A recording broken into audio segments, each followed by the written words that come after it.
The result marked a fifth straight loss for Tony Pulis' side, who are now 2 points off the playoffs with 7 games to go. Defender Adam Webster scored the only goal of the game in the 31st minute, after heading home Jay Dasilva's in-swinging corner. Boro were booed off the field after the game, while loud chants of "We want Pulis out" followed the full-time whistle. Here are some of the main talking points from the game. Stewart Downing shows his quality. Downing hadn't started for Boro since December 29, due to a bizarre clause in his contract which would have triggered a 1-year extension if he played one more game from the off. That has now been resolved, and the 34-year-old returned to the starting 11 to face the Robins. Downing's quality was clear to see, with the former England international whipping in a couple of inviting crosses early on. But, in a less familiar wing-back position, Downing faded after the break, with City doubling up on the winger to stop the threat. Fans call for Pulis' head. There has been some unrest at Boro for a while, with fans unhappy about Pulis' tactics and the club's recruitment policy. Yet the fans' frustration bubbled over on Tuesday night, and the calls for Pulis to leave at the full-time whistle were clear. Boro have won just one game with the Riverside in 2019 and have now failed to score in their last 3 league games. A Pulis out banner was also visible, but was quickly confiscated by stewards. Boro boss keeps faith with a back three after altering between a back four and a back three earlier in the season. The Boro boss now seems content on playing with the latter.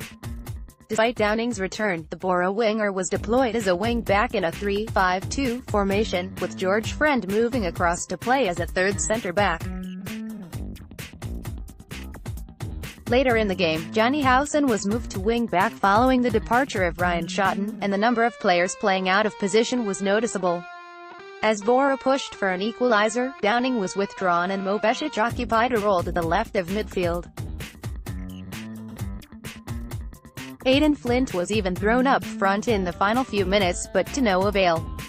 Remarkable stat shows Boro's collapse following their 2-1 win at Birmingham on January 12. Boro were just 4 points off the automatic promotion places.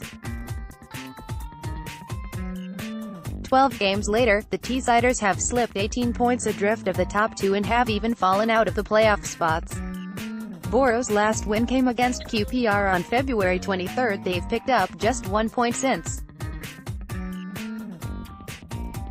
Sideline towels caused second-half scuffle, with tensions running high. A brief melee broke out in the second half, all over the touchline towels. Boro used the towels throughout the contest to wipe the ball before taking throw-ins, but when City's Jack Hunt wanted to do the same, there were none available. It all got a bit petty, but ultimately none of Boro's long throws taken by Ryan Shotton resulted in a goal, or even a decent chance. In fact, Boro often took them short. Rajiv van La Parra situation explained. Pulis repeatedly expressed his desire to add more pace and power to his SQ in January, hence the loan signing of Rajiv van La Parra from Huddersfield.